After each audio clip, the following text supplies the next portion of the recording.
say go live. All right, everybody will see the countdown screen. People can also hear us talking, and they can even see tiny little pictures of us. And yeah, we are live, and it's time to start the countdown. There we go. So everything is in good order.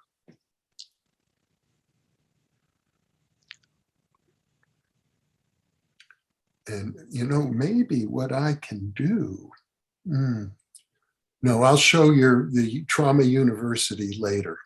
It's all primed, I think, and ready to go, but I'll just let this run. And we can converse. You just need to know that there are people starting to log in now, and they'll be able to hear our conversation. And even see, I think you can probably see on your screen the tiny little pictures of us. I do see us. Yeah.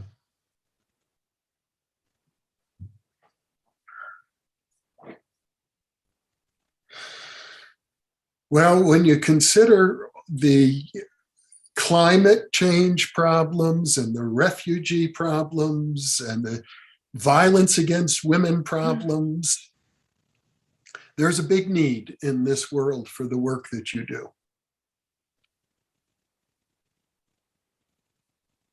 Yes. And I'm sure I haven't even listed all of the problems that can occur. Not to mention, let's see, a volcano getting ready to explode. And the Canary Several. Japan, Mount Etna, and La Palma. Yeah. Natural disasters are collective traumas, for sure. Some of them can become global. Definitely. I know some people are watching that eruption in the Canaries with concern about tsunamis elsewhere. So far, fine, but these things can get larger.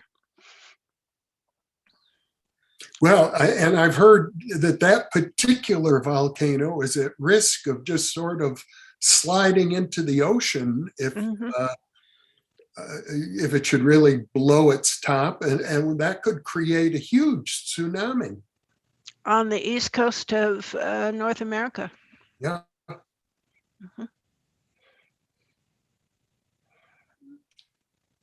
And I wonder if it would also go back into the Mediterranean. I don't see any reason that it wouldn't. It could be a huge disaster. Yeah. Then we're into global trauma. And that, of course, you know, climate change is part of that conversation. Well, I've heard people blame the civil war in Syria largely to climate change. Well, if you know, Jeff, the history of the region, that some of the mighty empires in that region apparently collapsed due to climate change, particularly drought, that brought down the Assyrian and Mesopotamian empires. And as I recall, something similar happened to the Mayan Empire. Yes, and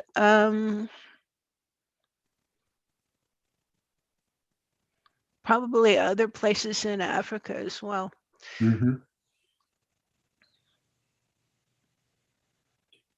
So I think you're very brave to deal with this situation where you're encountering people very often at the very worst time of their whole lives. Well, it's the human condition, isn't it? Yeah. It's no, I don't feel particularly brave. Uh, uh, I I think um, the work I do definitely focuses on the darker aspects of the human condition. Hmm. But what I do know is trauma can heal and humans are resilient. Uh, After all this planet's been through and what humanity's been through, guess what? We're still here. And I think we're going to be around for quite a while. Hmm. I hope so. Yeah, depending on our ability to adapt. I think that whoever it was that said that evolution was not so much survival of the fittest, but survival of those who can adapt, the survival of the most resilient. Hmm. Uh, and resilience is, it's a human, we are a resilient species. This is real. Well, and I think far and away the most adaptable species on the planet, except Yeah, maybe some microorganisms. yeah. I mean, all along the chain of life. I read somewhere recently that the new elephants coming in Africa don't have tusks, so they're adapting. That was just reported in the new issue of Science. Yeah. Hmm. I saw that article and it made me wonder why. Well, the species could have a collective intelligence. Why not? Well, yes, because so many of them are killed because of their tusks. Exactly. Yeah. Yeah. So, humans can evolve and adapt as well. Um, One of my favorite cultural historians was William Irwin Thompson. Did you know him? I have met him. Uh-huh. I couldn't get enough of his work. Mhm. He really inspired me to become a cultural historian. And he said a fascinating thing at one point. He said, the future often announces itself as evil. It's as evil. Mhm. Oh. He said that, and he said, when the printing press arrived, it was considered evil because it Mm. was destroying the canonical oral traditions and teachings of the church, and that this was a terrible thing that the holy scriptures could fall into the hands of ordinary people, and this and that. It was evil, evil, evil. And then, he knew a lot about the monks at Lindisfarne, and they had this wonderful monastic enclave that preserved a lot of civilization when the whole Western Roman Empire fell. And then came the Vikings, they came in their ships and, burned the monasteries and beheaded the monks and so on. So, from their perspective, the Vikings were evil. He said, from a historical perspective, they were the new Atlantic trade culture. Hmm. So, and my parents thought Elvis Presley was evil, Elvis the pelvis, and Oh all the yeah, I deal. remember Right? back when if you said you liked Elvis, the adult Oh told you. no, my parents felt this was real. I mean, they they didn't even know the Beatles were coming. I mean, talk about social change. But Elvis the pelvis, he with a hula hoop, he really got the lower chakras moving. Yeah. And I think that energetically had a lot to do with the uprising in the 60s for social change Hmm. and breaking down of racial barriers and so on. You know, they say when the mode of the music changes, the walls of the city will crumble. Mhm. Well, And that happened in the 50s for sure. mhm, and with a tremendous amount of resistance. Yeah. So And we're going to start in about 15 seconds. I'll um, begin the live stream mhm. so that you know as soon as the countdown is achieved here.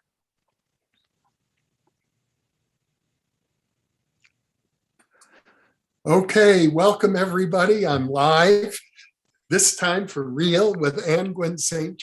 I'm very pleased to be with you today. Anngwyn, some of you have been able to listen in on our conversation during the countdown. Anngwyn has been very active lately in her work as a traumatologist.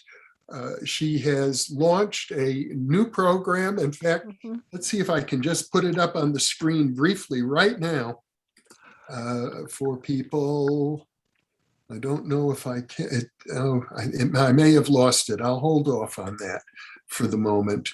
Um, in any case, we are here. I want to welcome everybody who is with us and thank all of our viewers for helping us cross the 100,000 mark. And Anngwyn, welcome. Thank you. It's lovely to be here again.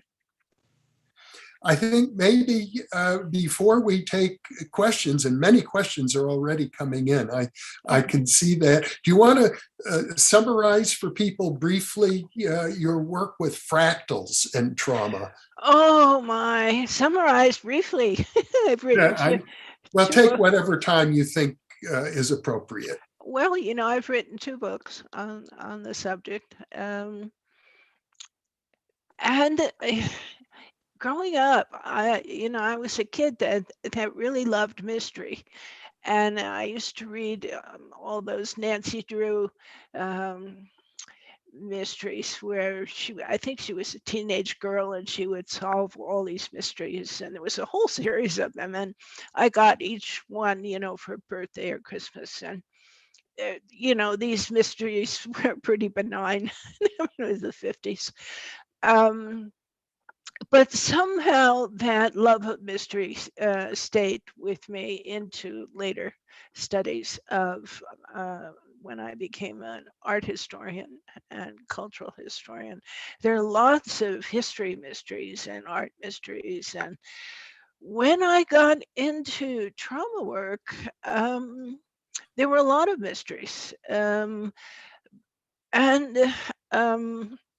one became very personal to me working in a family practice medical clinic in Boulder, Colorado. There was a big experiment. They invited Peter Levine and myself. Peter founded the somatic experiencing method of working with trauma. So they invited Peter and me to come into the practice and to do trauma work with their patients. And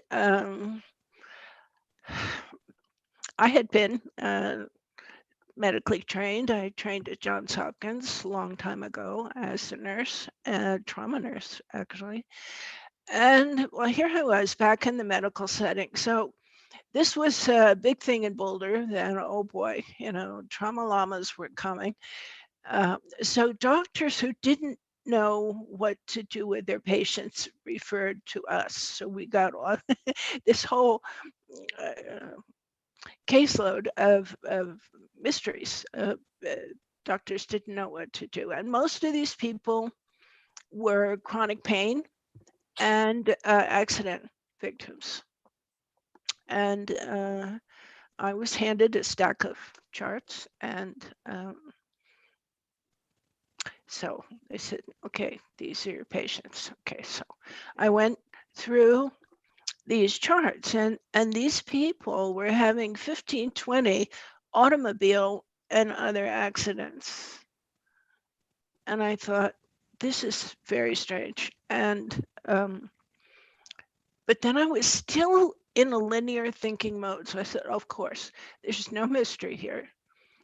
These people are all addicted to some kind of substance, they're doing drugs or alcohol, and then, this is why they're having accidents and so on. So one night at the clinic, I just sat and I went through all the charts, and not one of these patients had a history of drug or alcohol abuse or was on any kind of medication that would alter their judgment. So then I thought, okay. So I did what I do. I am a bubble bath theorist, and I knew I just don't know. I don't know what this is, but there's something going on here that I need to understand. So I got in the bubble bath like I do, and bubble baths, you get these bubbles, and as the bubble expands and gets thinner and thinner, you have these rainbow patterns on the bubble, which are fractals. And of course, I looked right at it and I didn't see it. And then sometime later, a colleague came for lunch and basically wanted to know what Peter and I were doing with trauma. And he brought me a book,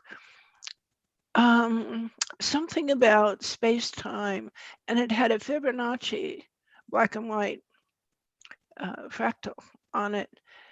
And then I knew I'm absolutely hopeless at math, but I really can see pattern. And I thought, these kinds of replicating nonlinear patterns are exactly what I'm seeing clinically. And then this was in the 80s. Benoit Mandelbrot had just come out with his discovery about, he accidentally discovered fractals appearing on his computer when he fed in an equation. So then I knew there was some connection between fractals and replicating traumas, but I could not connect the dots. And the first pattern identified was working with women who had accidents on the anniversaries of incomplete pregnancy, either miscarriage or abortion. And I looked at the dates of these medical events and the accidents, and we checked with their gynecologist to make sure we had the dates right. So then I began to suspect there was something about broken connections. And then I had a lady come in and she had this pattern, and I said, well, here's what I know.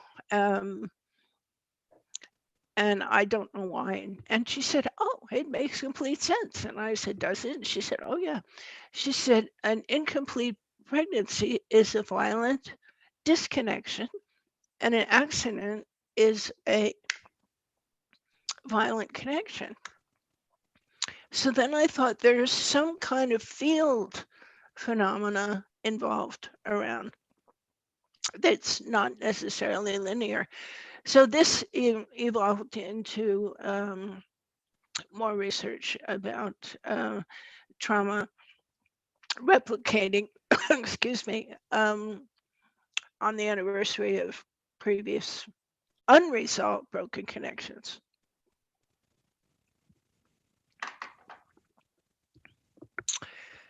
That's the short version. Okay. That's a good lead in to our topic. And now what I want to do is share this screen with our viewers, and they'll be able to see that you have set up the first University of Trauma in the world. And people who wish to learn more about it can go to traumauniversity.org. You've got over 200 students signed up from all over the world. You have an international staff of people working to help you out. So I'll flash this image on the screen again for the benefit of our viewers. And now we do have a number of questions coming in, and this is an opportunity for viewers to pose questions to you directly. So I'm going to start out with a question from Nena Panrika Fairy Tale Art is her name. And she says, I assume it's a she, I could be wrong. I grew up in a deeply dysfunctional family with regular occurrences of severe abuse and violence.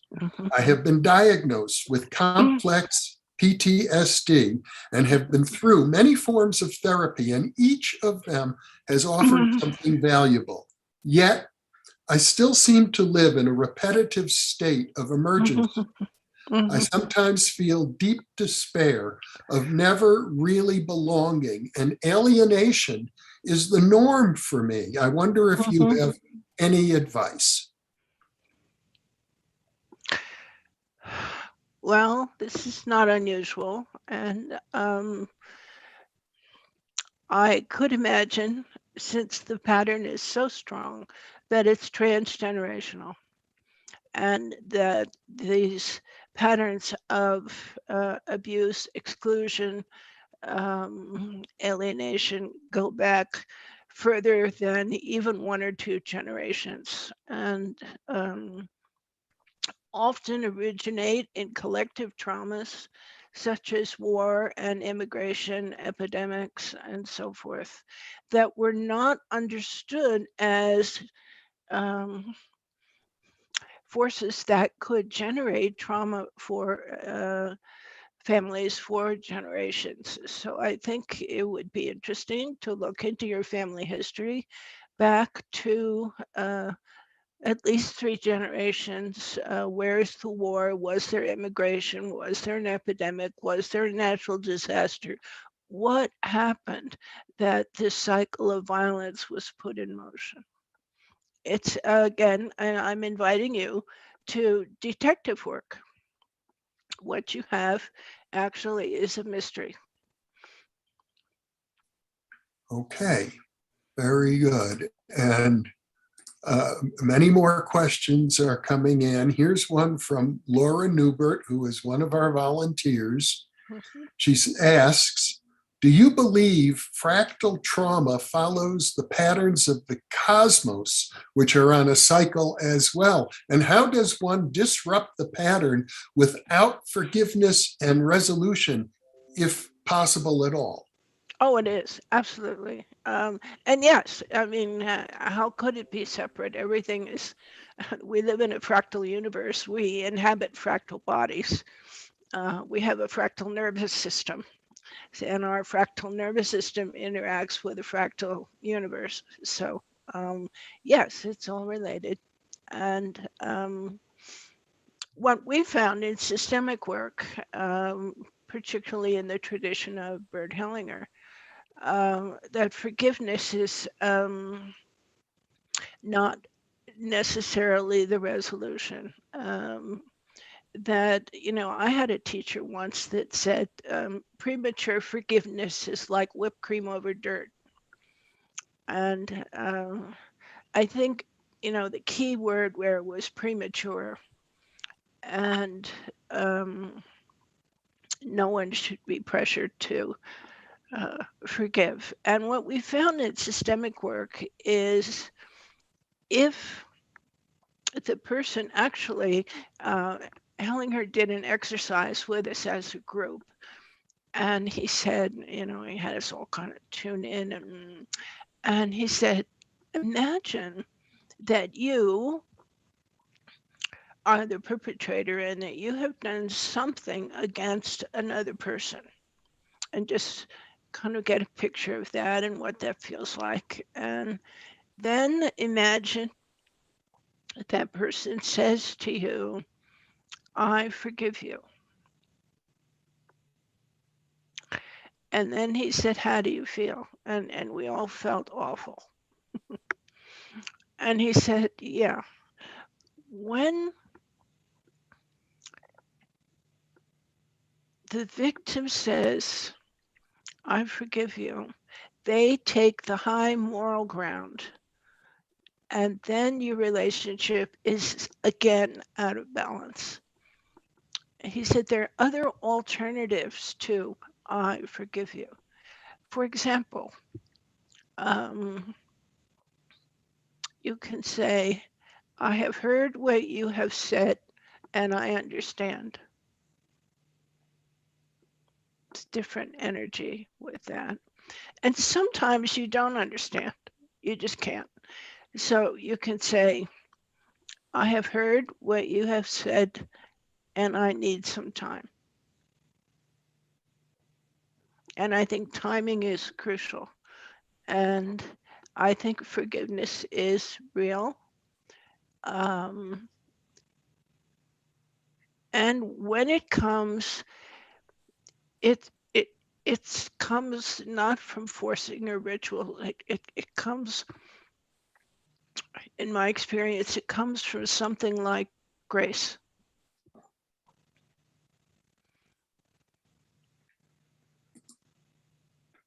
Okay. Here's a question, Anngwyn, from Chris Scarpantonio, Mhm. who says he just got out of a, well, this could be a woman, a Chris. I'm not sure. Chris is male or female. I got out of a 3-year codependent relationship and I lost myself. Yeah. Motivation is hard to muster. How can I help realign somewhat of a balance in my being? Well, you've done the important work in identifying that the codependent pattern doesn't work for you. So that's a very important first step. And codependence is very often fostered by the culture. You know, codependent people are seen as, particularly those of us who are always helping and volunteering and enabling.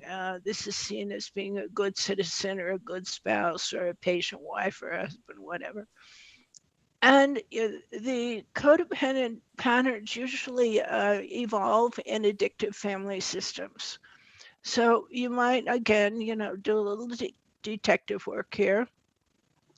Where is the addictive pattern in your family system and how many generations does it go back? And who or what are you really trying to save?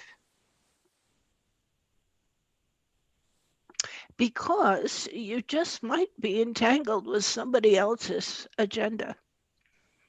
I'm inviting you to do some research on addictive family systems transgenerationally. Because when you have addicts, you have co-addicts. Because the addicts need the co-addicts in order to continue their practice. Same with alcoholics need co-alcoholics. And what we found in addiction studies is codependency is much harder to treat than addiction, and the relapse level is very high. So it's very helpful to understand that codependency evolves in an addictive family system and how you can um, stay connected and still resolve that particular behavior pattern. Here's another question from Emmy Vadness, who is also one of our volunteers. Mhm. Emmy asks, is there a spiritual benefit or purpose to trauma? And what have you found is the best way to heal trauma? Hmm. Well, this is not something you want to say to a traumatized person. It's like, oh, well, your trauma is really, it's for the higher good. It's God's will. This was meant to be. This is part of your path. And, this is the spiritual dimension is something that the person can come to understand themselves. But if you come at them with this before they're ready, this is very disrespectful and dismissive. And it's like, I don't have to feel your pain. because I know it's God's will, and whatever happened to you was supposed to happen. And it's a whole different energy when the person comes to that understanding themselves. And there's a long spiritual tradition which has many names, and you could call it, it has been called the long dark night of the soul. That that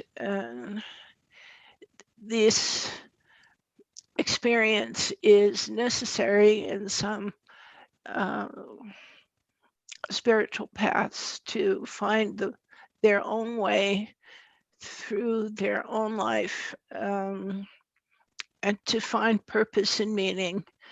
Uh, and it's a journey, and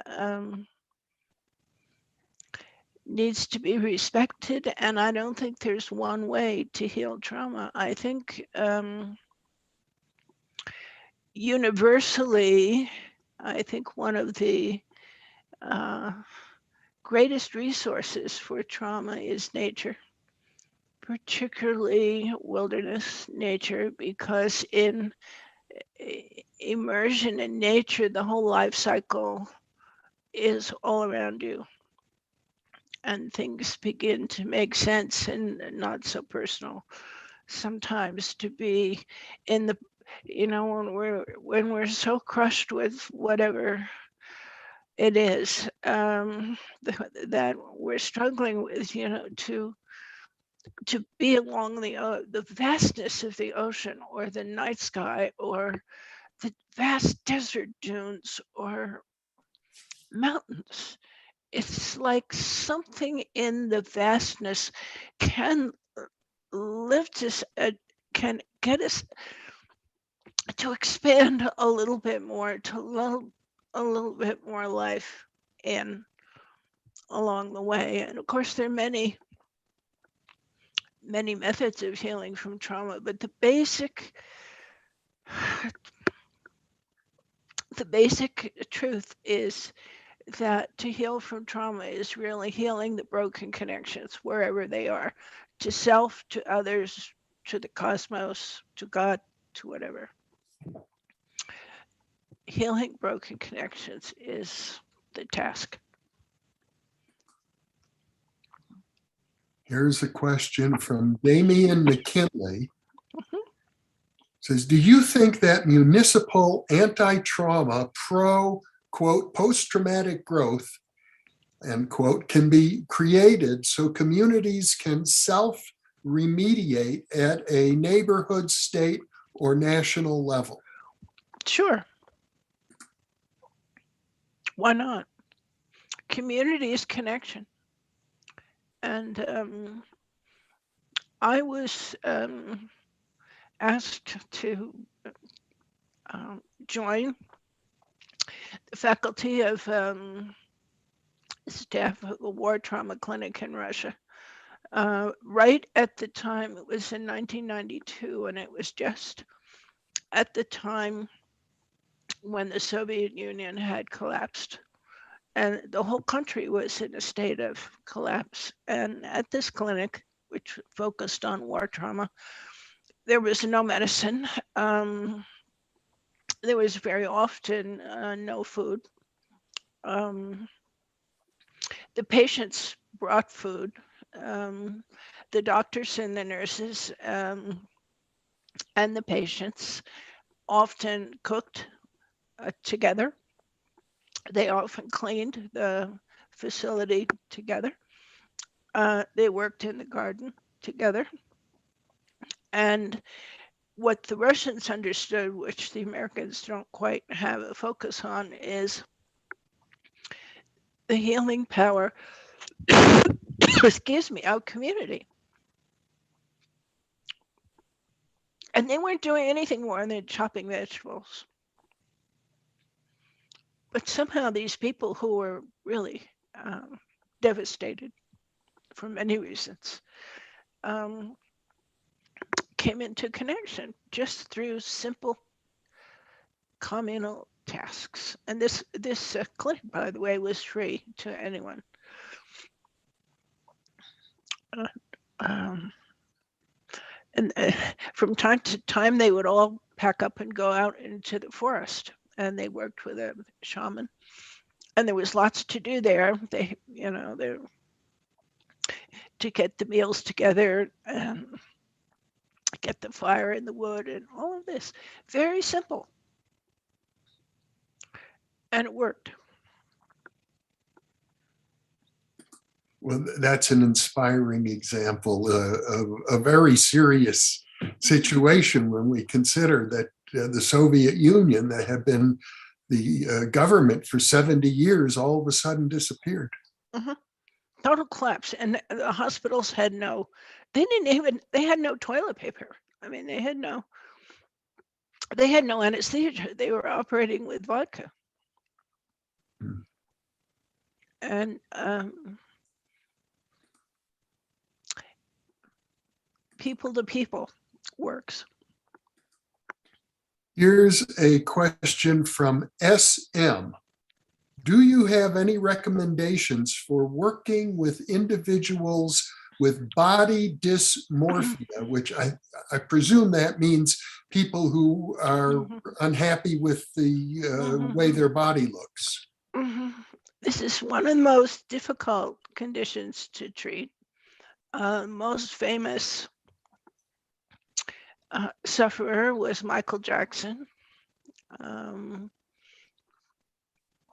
And, when Michael was a child, and Michael had a very big nose, and his father used to call him the nose. So when he got famous enough to have his own money, the first thing he did was plastic surgery on his nose. But to him, the nose was always wrong. And he had so many surgeries to quote fix the nose that eventually it fell off and he had to wear prosthesis. And this is a very serious disorder. I would think that it would be useful to look into the origin of the obsession that something about the body is not okay, and to focus back on the causality rather than the behavior. And again, you might have a mystery.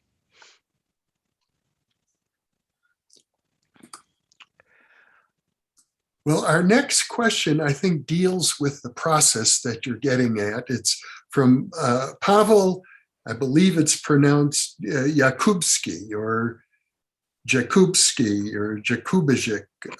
I'm not 100% sure of the correct pronunciation, so forgive me, Pavel, if I've mispronounced your name, but the question is crucial. He says, how would you describe catharsis? And I know in my own psychotherapy practice, it used to be the case that if people would go back and find an event in their past and sometimes even past lifetime where a problem originated, by reliving that event, very often they would have a catharsis and the problem would go away. But I never understood really why that happened and how it worked.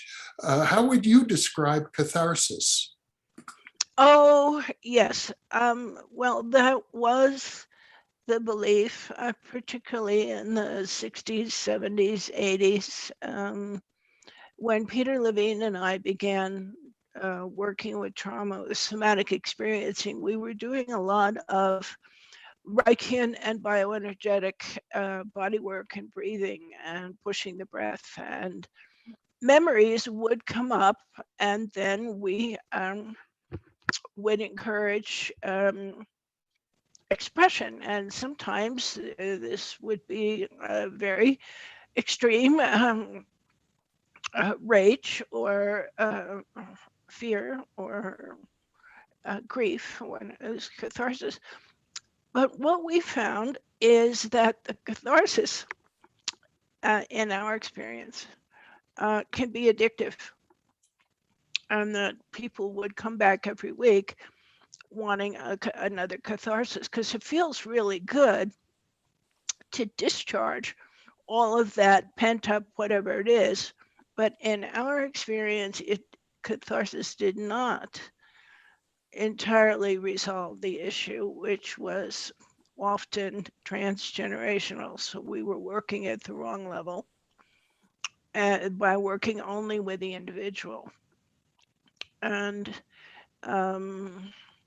as Peter would say, there's no need to relieve anything. You went through it once, that's enough. So the way we work with trauma now is much more subtle, much more neurophysiologically precise. And we work in a nonlinear way to renegotiate the timeline of the traumatic events to interrupt the loop. Because in our experience, the catharsis reinforces the loop. That people can get easily triggered. The more catharsis they do, the more easily they can become triggered into a catharsis. So catharsis definitely feels good, but we don't see it as resolution necessarily. Pavel has a follow-up question. Mm-hmm. He asks, is forgiveness personal, or is it actually simply understanding the causation of the situation? Can be either. And it's slippery, Pavel. You say, well, I understand why they did that, but the trauma is still there. So. Okay. Yeah. I have another question from Bonsai Tree, who is one of our regular viewers, and she asks, could violence or traumatic experiences in pregnancy or through generations cause the genes to change and your wiring to change? I'm not a geneticist, so I don't feel qualified to comment on that. What I do know is that trauma from conception onward can be transmitted. And what we know now from epigenetics is that unresolved trauma can be transmitted through the genes of both parents. Genetic memory is now very real. And there's a lot of literature on epigenetics. So you might want to look into that. Yeah, we have an interview on the topic of epigenetics. If you go to our listings page, which you can link to through the New Thinking Aloud homepage at newthinkingaloud.com, interview with Kenneth Pelletier, who has written a book on epigenetics called Change Your Genes, Change Your Life. And there are many positive things we can do to change our genes, but it would seem to me that it can work the other way as well. Yeah, there's a lot of discussion about that now with nanotechnology and CRISPR gene technology. It's getting more complicated and interesting. Well, we're a few minutes past the bottom of the hour. I just want to let our viewers know we're going to continue for another hour until 1:30 again. And also, while I'm at it, since so many more people are now with us, I'm going to just share my screen one more time and show people your hope I've got it correct here. Let's see.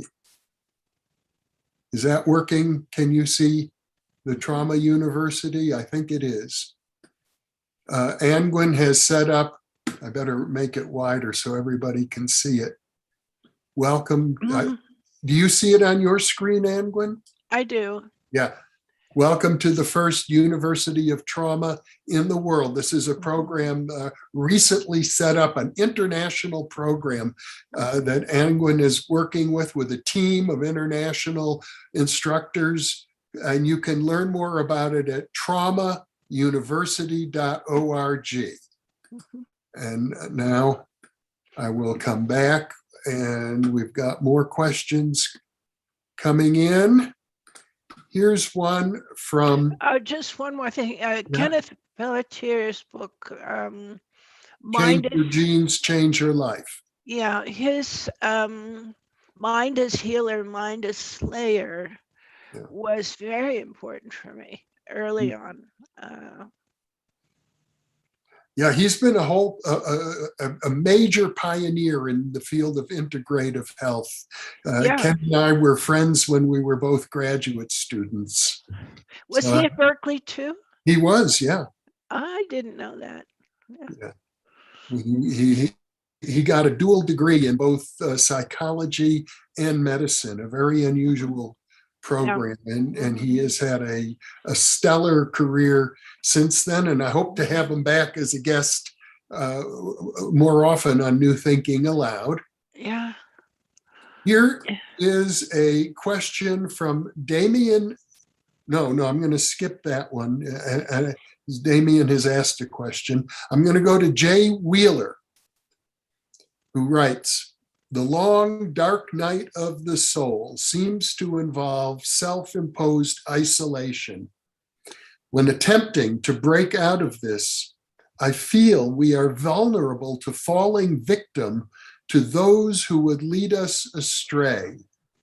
He wants to know, do you have any thoughts about that? Oh, we could talk about that for a long time. But the long, dark night of the soul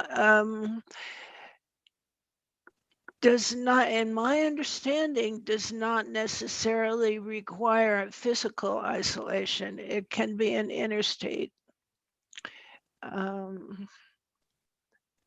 where this darkness is interior.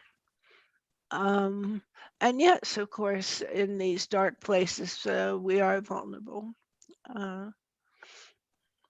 I think that's part of it. Okay. And here's a related question.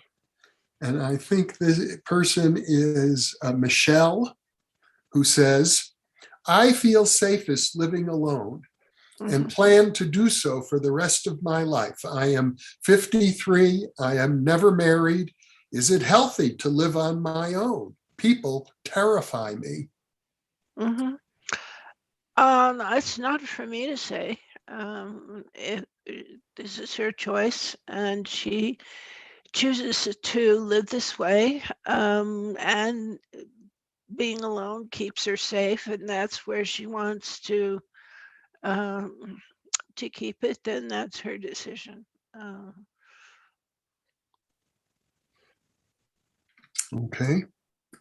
I totally understand that. Let me ask you a question. And when you pointed out that when working with trauma victims, if you try to bring them to some sort of a spiritual realization about the meaningful, important experience they're about to go through, it not only is harmful to them, but as you point out, it keeps you, it's a self-protective mechanism that you're doing to prevent yourself feeling their pain. So it sounds to me like the implication of that is when you go into a situation like, let's say, the earthquake in Haiti or a hurricane where hundreds or thousands of people have been traumatized, you want to feel their pain, and you do feel their pain. And how do you address that when you're feeling the terrible pain of these victims?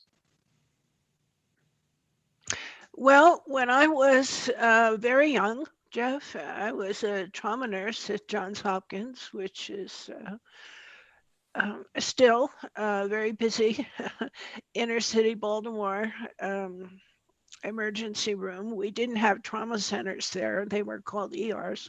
You know. And the way we dealt with it was we compartmentalized. So we were all very skilled at turning off our feelings. Like on body work, we just basically shut down the whole ventral surface and did, what you do in the ER is you do what's next. Okay.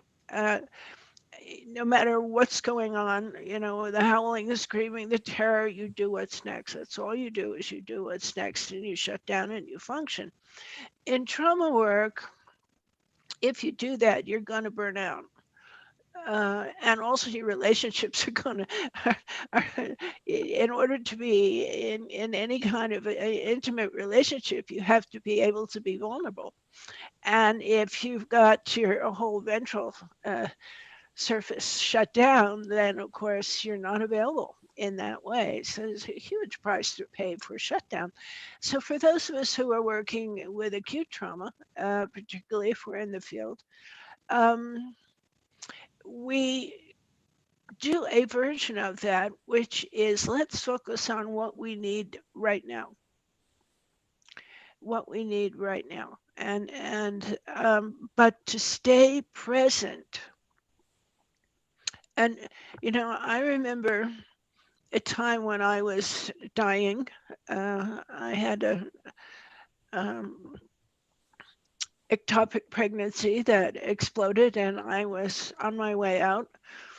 And someone rushed me to the emergency room, and I was looking up at this doctor I didn't know, and I said, I'm not ready for this. I'm not prepared. I I I was having a baby. And he said, yes, you were. And right now you're here with me. And what I need you to do, what we need to do, is you need to go to sleep now. And there'll be time for that later. And I thought, he's right. I need to go to sleep now. And I did. And I dealt with the rest of it later. So, um, working with time helps. It's like, yes, this is horrible. And what we need to do right now is to put your foot over here, or we need to get this rock off here, whatever. Do what's next, but don't shut down. And mental hygiene matters. I mean, you cannot afford, as a field worker particularly, to say, oh my God, that could be my grandmother. Oh, that could be my daughter. Oh, that could have been my husband. Don't do that. Because then you're pulled into your own vortex, which is not in service of what you're there to do. It's not your husband. It's not your grandmother. It's not your child. You're the professional. Do what's next. It sounds like very hard work to me.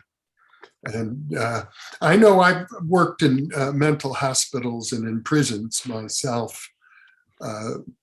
One of the first lessons I learned back then is don't even expect other people to be grateful. They may not be mm-hmm. when you help them. If you're doing it because you hope someone will show gratitude, you're mm-hmm. probably in it for the wrong reason. Mm-hmm. Yeah. And it's somehow in the field that never came up for me. I was just there. Here is a question from Dina El Sharawi, who asks, do you think the psychological process of shadow integration plays a significant role in healing trauma? Absolutely, but timing matters.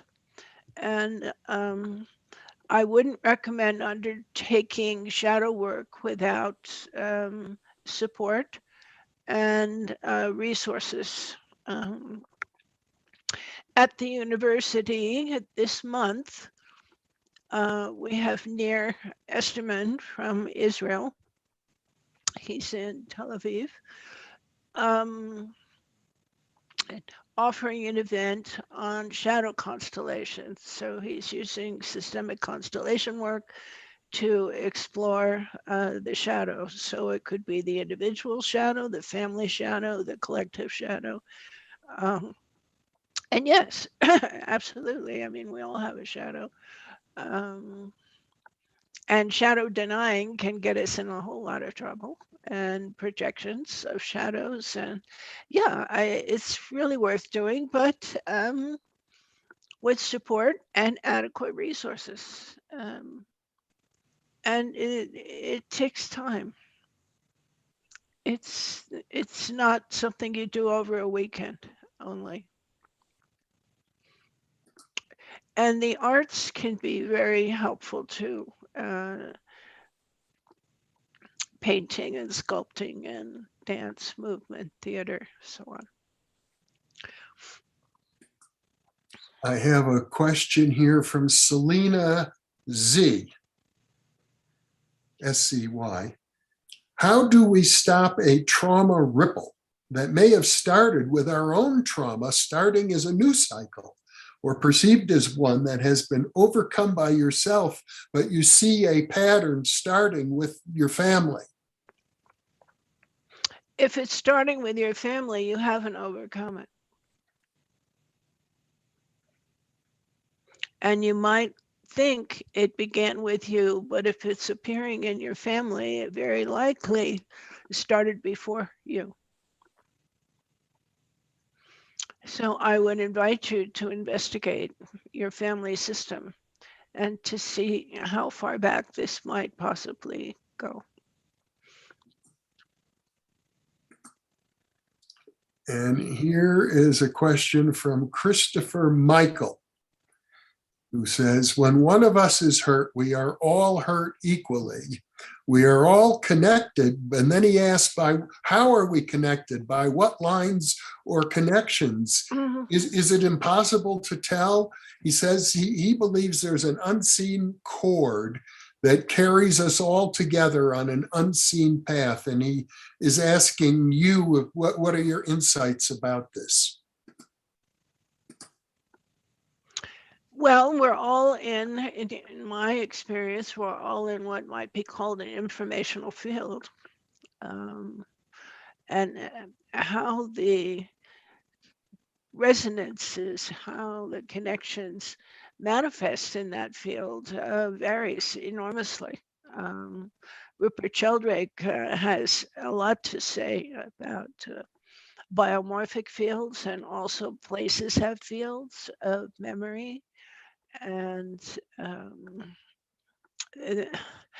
you know, so much to say about fields and connection with. Some of us feel it. Some of us are totally oblivious, even though it's true.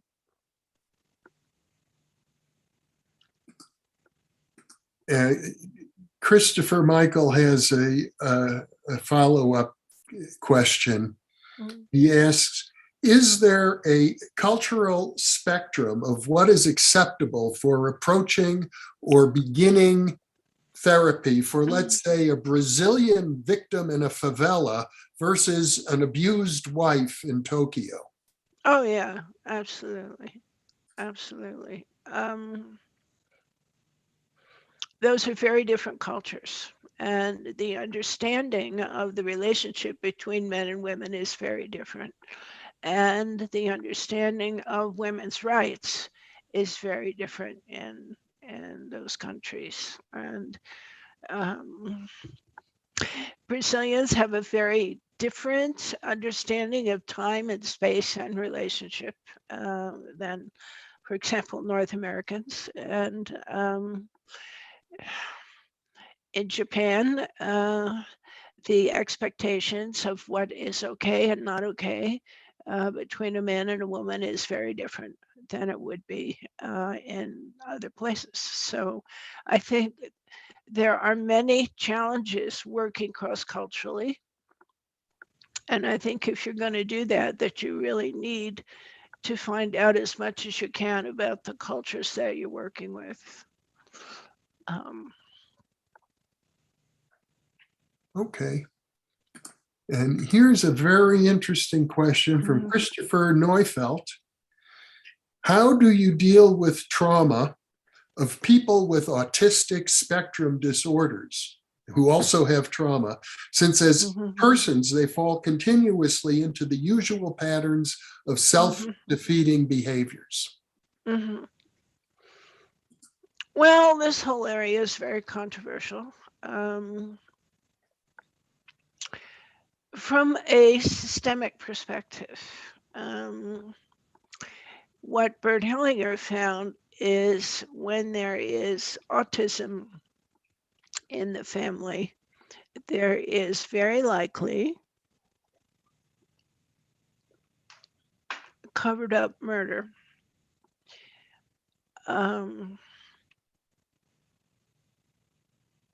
Often of a child. And I thought this was really wild when I heard that, because my whole psychiatric education was nothing like that. However, in working with families who have autistic family members, I have found that in the background that there were, in fact, there was unresolved violence, and it gets a little bit tricky. In some cases, a previous family member may have been responsible for the death of others, but not intentionally. So there could be a bus driver that fell asleep at the wheel or something like that, but still people. So this is a very roundabout way of working with autism, and I don't do it personally. I refer, because autism, is on a spectrum, and it's a specialty. And I have found that systemic work with the whole family system has been very productive for the autistic family members, but not necessarily the whole treatment program. Somebody wants to go back to the question, I guess it was Dina El Sharawi asked about shadow work, and asked if you can define what you mean by shadow work. It's not a term that everybody understands. Well, I think in general, shadow work is about exploring the unconscious and less conscious aspects of our own personality that may be influencing our behavior, and we are unaware of that. And I think Freud at some point said something like, the problem with the unconscious is that it's unconscious. So also the shadow is, when you look at the family shadow or you look at the collective shadow, this is the part of our culture, this is the part of our society that we don't want to look at. So it has to do with what's hidden, and are you willing to look? There is an interview on the New Thinking Aloud channel with, it's on the tip of my tongue, Susan. It does have to do with aging. And she deals with shadow work and aging. She's one of the leading specialists in shadow work, and her name is right on the tip of my tongue, a delightful woman. But one of the points she makes is that what goes into the Jungian shadow are things that are not acceptable to society, and that can include some of our worst traits, but it can also include some of our best traits. We often discover positive things about ourselves doing this shadow work. Yeah, and I think That is why. yeah, I think Jung said quite a bit about that creativity really emerges very often from the shadow. Mhm. Um, Here we have a question from Ali Kassim. How do I make decisions from a place of love for myself and not ruin the mm, relationships in my life? By shutting down, as you say?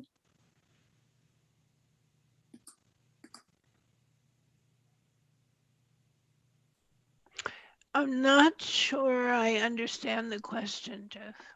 Well, I'll Um, repeat it because that's all I yeah. have. Okay. I have volunteers who collect these questions and they type them out on a special sheet because the chat, if you were on the live stream, the chat goes by so fast, it's very hard to see what's going on. But Ali is asking, how do I make decisions from a place of love for myself? And obviously, Ali is concerned that if he acts out of self Mm, love, he's going to ruin the relationships in his life. And he wonders, does that mean I should shut down? no, that's the short version. Yeah. No. Uh, no, and you need to look into, you have a mystery. Uh, what's going on in my life that I can't do what's best for me and still stay connected to another person? Yeah.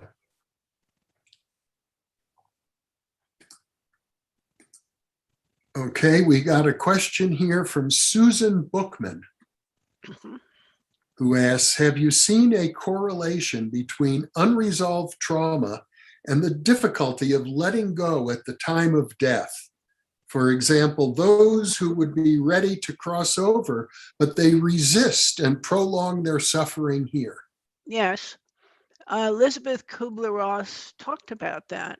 Um, she did a lot of work with death and dying, and she found working in hospice situations where the loving family was there 24/7 and then would take uh, suddenly, they would take a coffee break and then go to the cafeteria, and while they were gone, the person would die. And then they would feel terrible. Oh, I wasn't there. And she said, you have to understand that while you were there, they couldn't let go because you were holding them here. And as soon as you withdrew, even briefly, then they had the freedom to leave. And this was difficult for people to understand. They felt I have to be there to the very, very end, not understanding that it might complicate the leaving. And then there's grief work to do about um, sometimes there's a really wonderful book, The Year of Magical Thinking, Joan Didion. She lost her daughter and her husband the same year.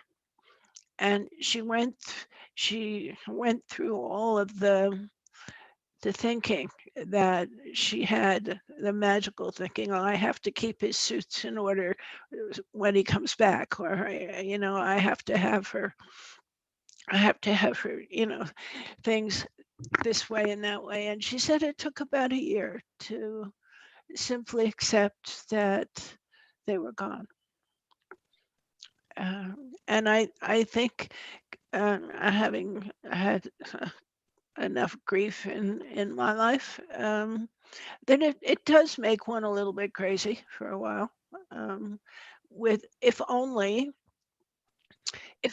this, then that wouldn't have happened. If only, but it's not helpful. It's human, but it's not helpful. And it is true that we can hold people here because we, out of our need to not have them leave, can prolong the process of transition.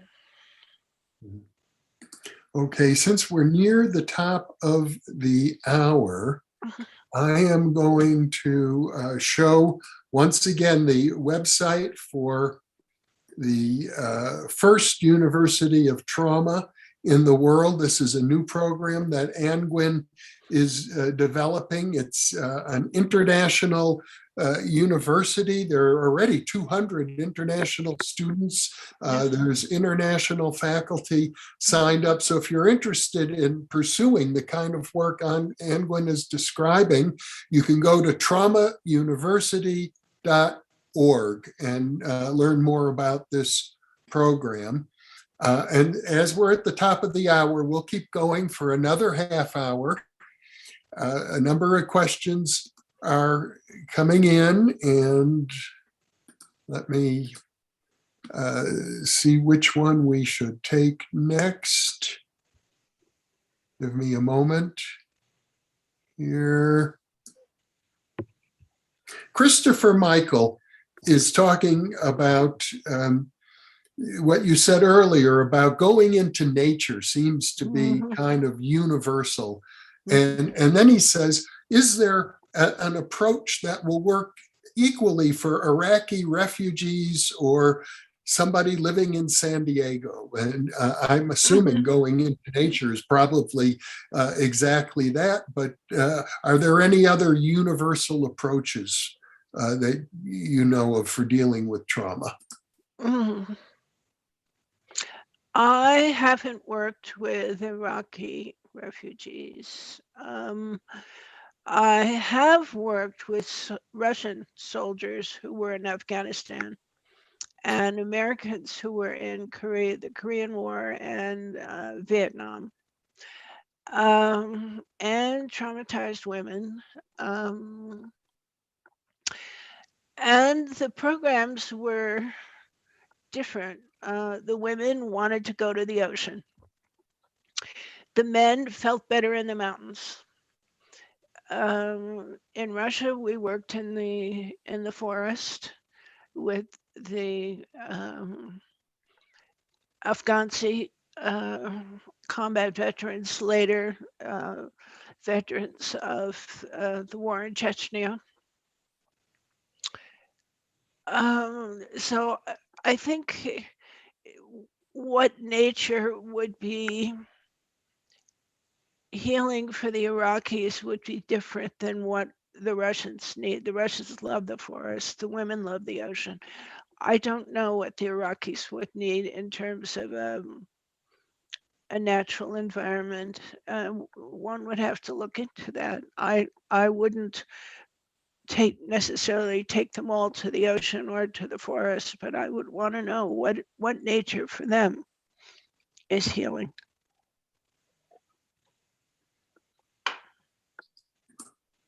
Okay. Actually, I wrote Go ahead. I wrote quite a bit about this in my first book, Relative Balance in an Unstable World. I worked about my work in nature with traumatized populations. Here's another question from Selena Z. Where does the healing need to occur from ancestral trauma to change the pattern or to break the cycle? Is it all by date or related by numbers? Is that a discovery that needs to be identified first? Oh, it's always different. It's always a mystery. Where is the broken connection?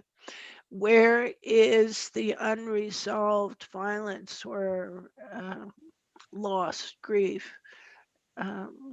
Who was excluded? Who was left behind? Who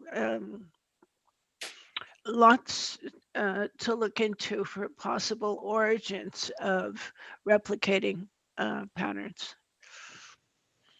When we're working with refugees, we work with refugees.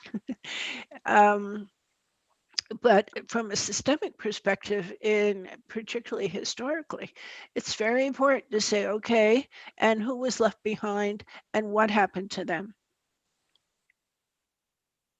There are often very strong stories there.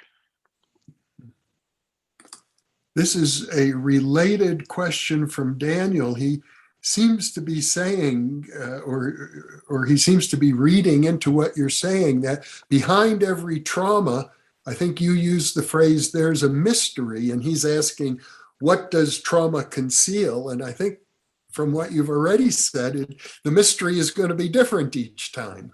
Mm-hmm. And the trauma often conceals truth. Mm-hmm. And whatever that truth is, it's something that obviously people don't want to face. It's something hidden. Mm-hmm. Yeah. I mean, look, for example, if we're going to look in the collective, look at the degree to which the JFK assassination, the lack of truth as perceived by the population, is still persisting to this day. That disturbs the culture and to some degree affects our relationship to government and the media.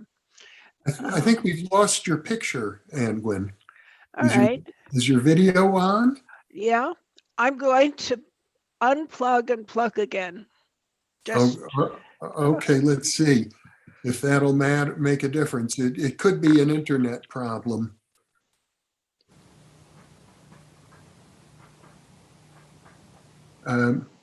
While we're waiting, I can ask another question. And this is an unusual question from Mark. okay, hang on. I'm All going right. to check.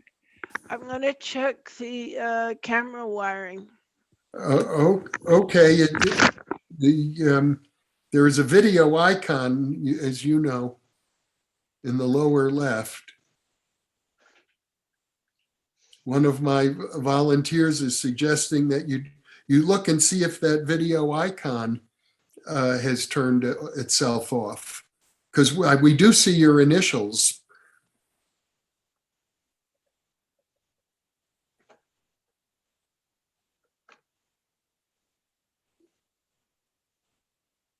Anngwyn will be back momentarily, I'm sure. In the meantime, what I can do while people are waiting is put the screen of the Trauma University back up so that people can at least see that. And hopefully your picture will come up. And when can you hear me? I don't know what has happened. Maybe I need to stop sharing. Are you back? Yeah. Now. Do you see the camera icon in the lower left of your screen? Here we go. Of your window? There we go. I can see you again now. Okay. Okay. Good. You're back. I'm back. So what was the question? Okay. Let me go back to the questions. This is an unusual question. It sounds like a person who is harboring a conspiracy theory of some sort, and he's asking you about it. Mark Reeves asks, do you think it is possible that the rise in autism could be induced by, and here we go, the social engineer overlord magicians to try to create a specialized society? No. That's not my understanding of what autism is about. There's a lot of suspicion that vaccines have caused autism. Robert F. Kennedy's done a lot of research into that. That's very controversial. And my experience with autism has been systemic. So I don't subscribe to the overlord theory. Yeah, I have to agree with you about that. It's not as if conspiracies don't exist. Of course, conspiracies do exist, but many of the conspiracy theories that are being floated, and in fact, in my opinion, at least 50% of the conspiracy theories being floated are without substance. But Daniel wants to come back. Daniel is the person who asked, what does trauma conceal? And you said, trauma conceals the truth. Daniel now would like to know if you could say more about the truth and what it is.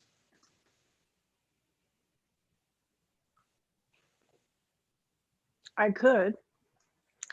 I'm trying to decide if I will.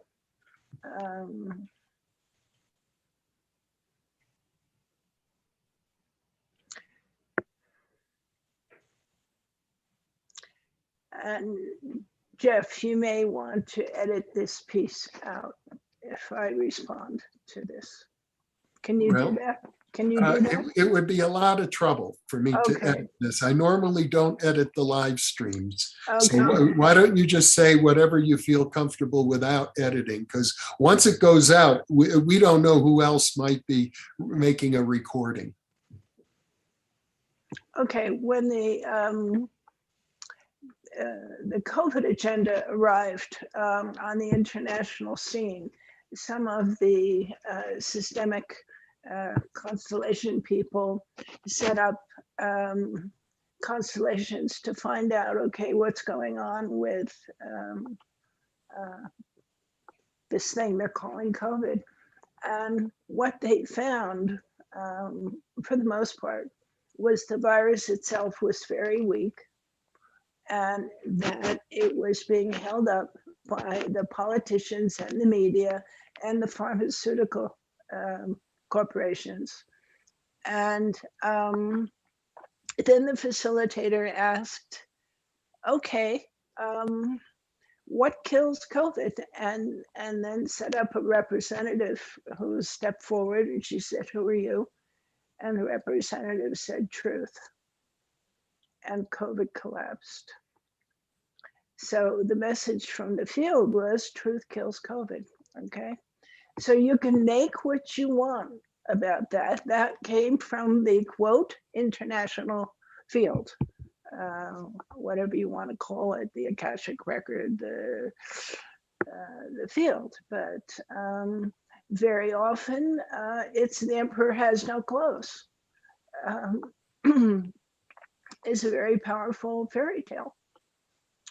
And once, I think in the fairy tale, a little boy steps forward and says, the emperor has no clothes. And then suddenly everybody says, ooh, he doesn't have any clothes.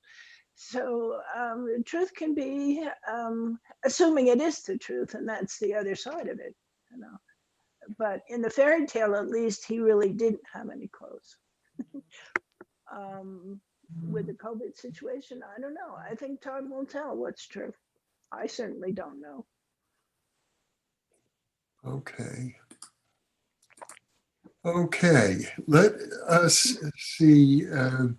There are a number of questions that I have passed over because they deal typically with particular theorists or particular modes of treatment that are quite specific. For example, Fab 22 wants to know if you have any thoughts about Ericksonian cognitive hypnotherapy for treating trauma. Sure. You know, it's another tool. However, my experience is absolutely that trauma is a somatic experience. It's not something that happens in the frontal cortex. While these so-called symptom-focused methods can interrupt or even disappear symptoms, the underlying trauma will likely shapeshift into another set of symptoms because the fundamental trauma remains unresolved. Yeah. Okay.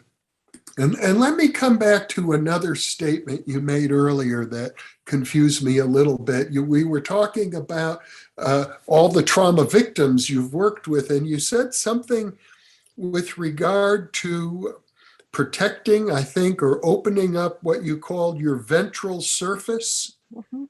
Could you explain what you meant by ventral surface? Yeah, throat, heart, solar plexus, lumbar plexus.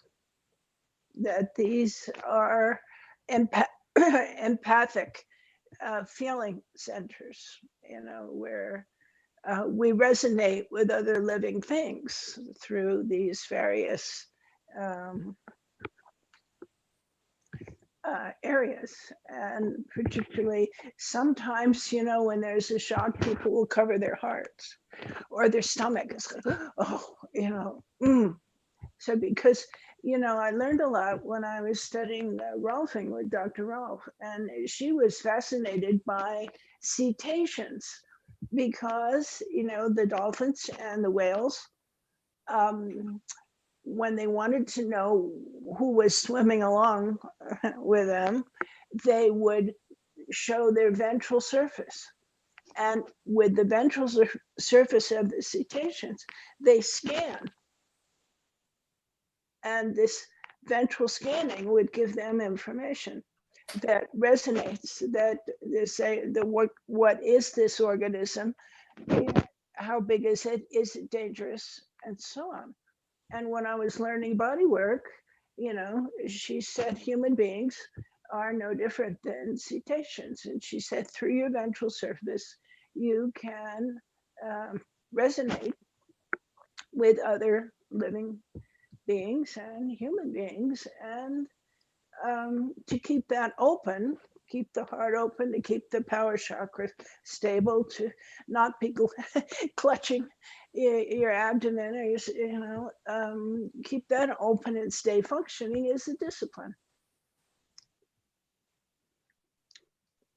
Okay. And Christopher Michael has a similar question. He notices, I guess you use the term psychometric fields. I don't think I did. Okay, well, maybe he simply wants to know if you can define that term. Maybe you didn't use it. But he's asking about what are psychometric fields. Is that a question that makes sense to you? Sure. But I wouldn't attempt to define it. Okay. Then we will move on. Emmy Vadnais has asked, how much are love and play or playfulness involved with healing trauma? A lot. And in that way, the nature work and wilderness work leaves a lot of opportunity for that. As does art therapy, dance therapy, theater. That and sand tray playing. That play it involves the more expanded creative aspects of ourselves, and yeah, it's, I think, very important. Okay. Here's another question from Jay Wheeler, who asks, can resonating with the wrong energies through the ventral surface be dangerous? Well, if you're really in tune, you will know they're dangerous.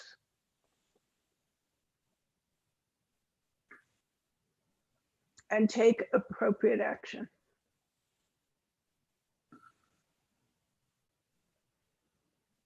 Okay. Here we have Christopher Michael asking about Dr. Gabor Mate. Are you familiar with him and his work? And how is his approach similar to yours or different from yours?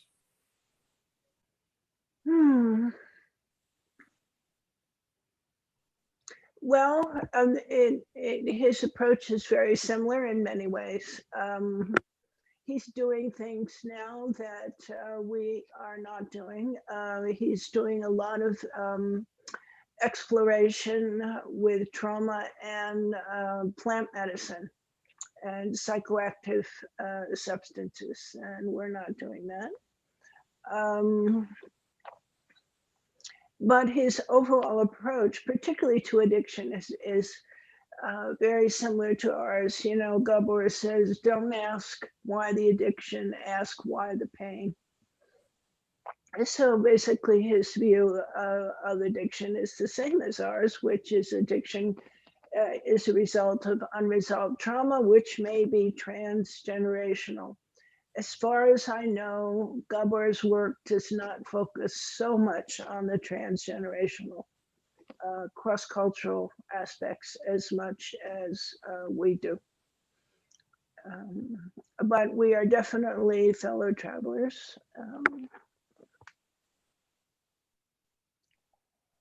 Oh, okay. I'm hearing that your audio may be fading. Do you have a volume control? Is it possible to turn it up a little, or maybe if I turn mine up, it will help?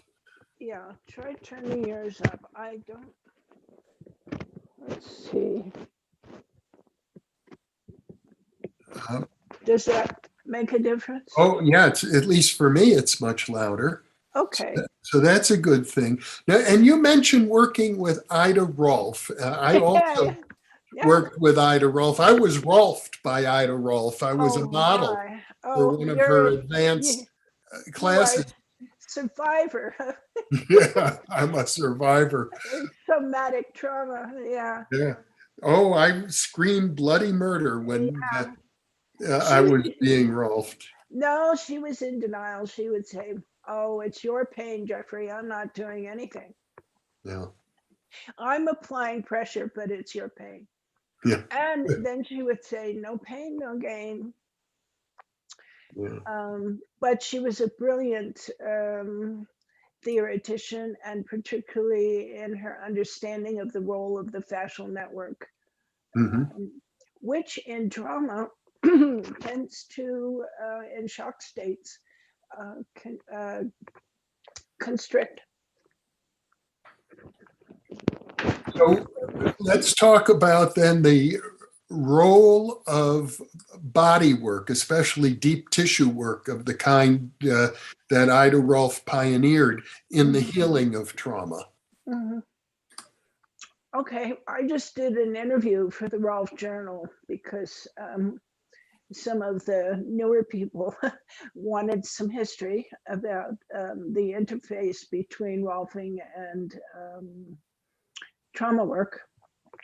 And what happened was, of course, Peter Levine and I are both Rolfers.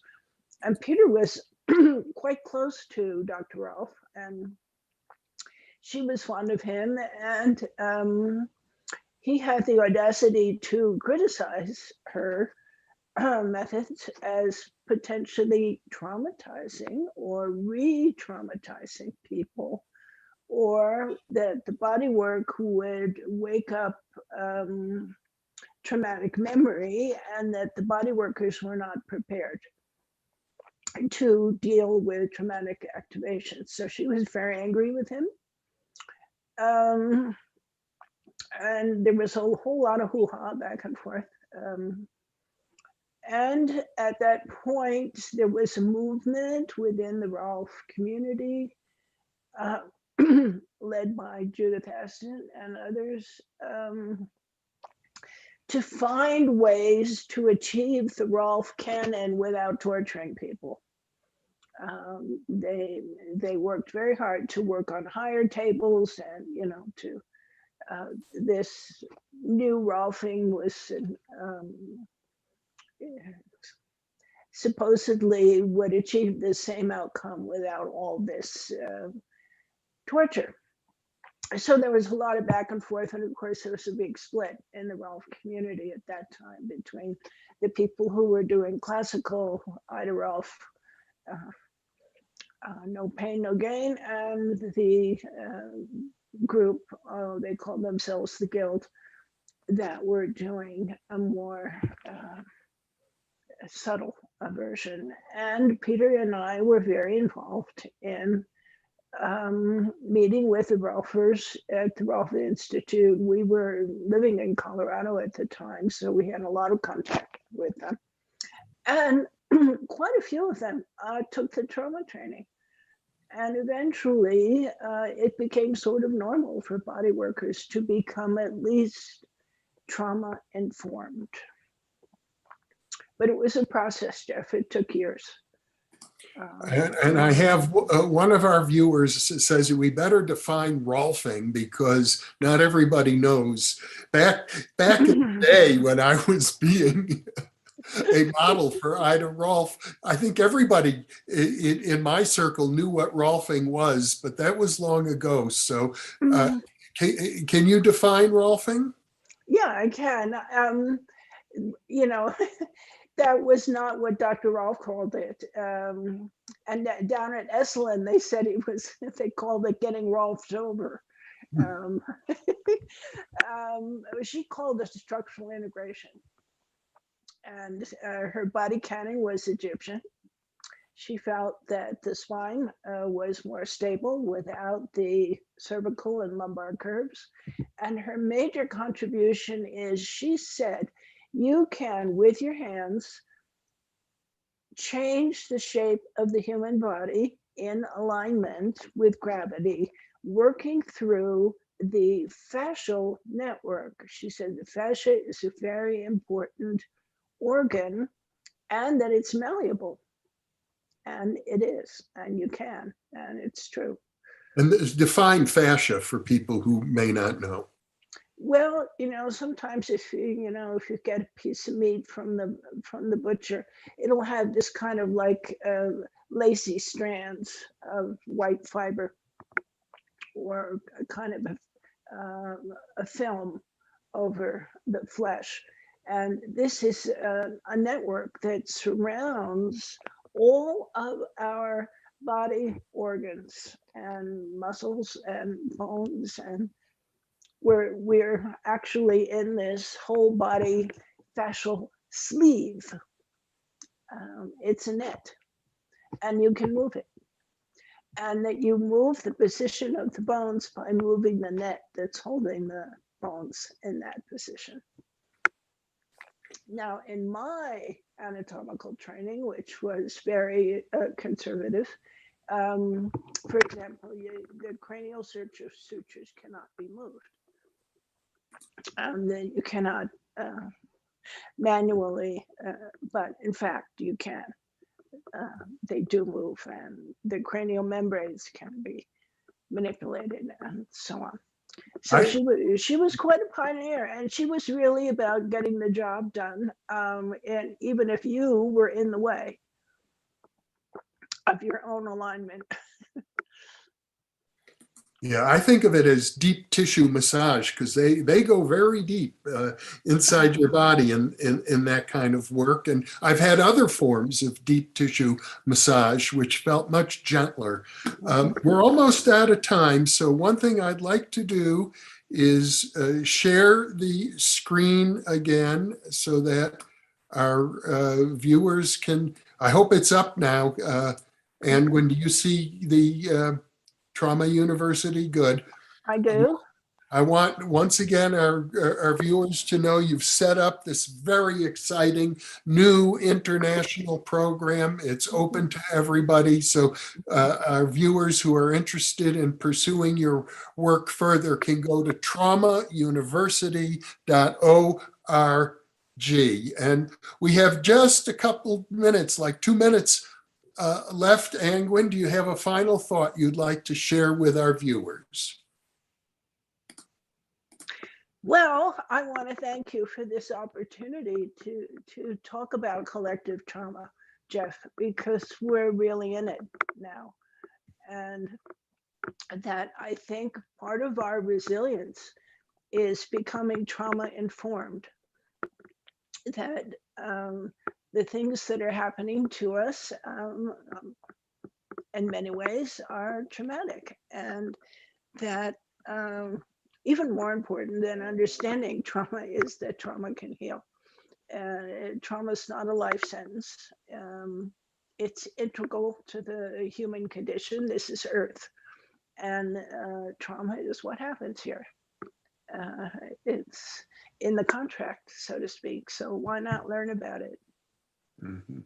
Well, Anngwyn, thank you so much for being with me today. I'm just delighted to share your work once again with our viewers. And we have previous interviews that we've done. Our viewers can access them all by going to the listings page, newthinkingaloud.com/listings with a capital L HTML, and you can have access to all of our videos, including those with Anngwyn and every other guest listed in alphabetical order.